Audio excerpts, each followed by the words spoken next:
Some houses hold memories, others hold secrets. But this house, it held something far more sinister.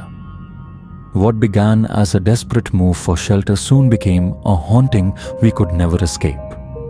Looking back to when I was 6 years old, we lived in a small rented house here in the Philippines. It wasn't much, but it was home. Or at least, that's what we tried to convince ourselves.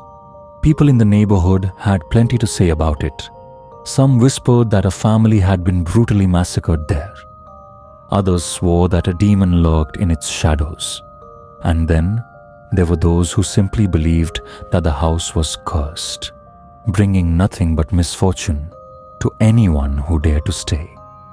But we had no choice. We were struggling financially, and it was the only place we could afford. My parents didn't believe in ghosts, nor did I. At least, not at first. For the first few weeks, everything seemed normal. The house, though old and creaky, was surprisingly cozy. But that comfort didn't last long.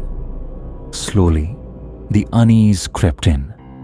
It started with little things, lights flickering on and off even when no one touched the switches, objects vanishing and reappearing in odd places, the sensation of being watched even when we were alone. Then, the real horrors began.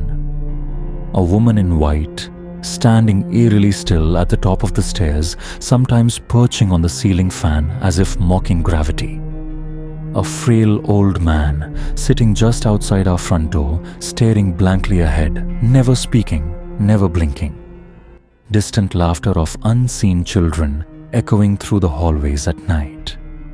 Footsteps pacing back and forth in the dead of night, as if someone was waiting, watching. It was terrifying. We were not prepared for any of it.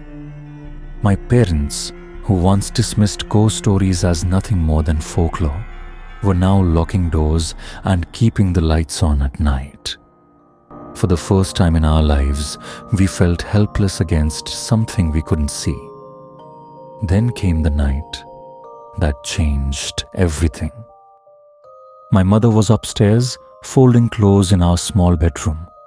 I remember her voice clearly, calling out to me, asking me to bring her glasses from the living room. It was a simple request, something I had done 100 times before. But that night was different. As I climbed the stairs, my hand gripping the wooden railing, I froze. Right there, just a few steps ahead of me, was a hand. Pale, lifeless, its long fingers curled as if reaching for something or someone. My breath caught in my throat. I wanted to scream, but no sound came out. Then, in the blink of an eye, the hand was gone. Vanished, like it was never there. Shaking, I forced myself to move. Maybe I was just imagining things. Maybe the dim light played tricks on my eyes. I had to keep going. But just as I took another step, I felt it. Something grabbed me. Not just a light tug. No, it was forceful, deliberate. Cold fingers clutching at my clothes, yanking me back with an unnatural strength.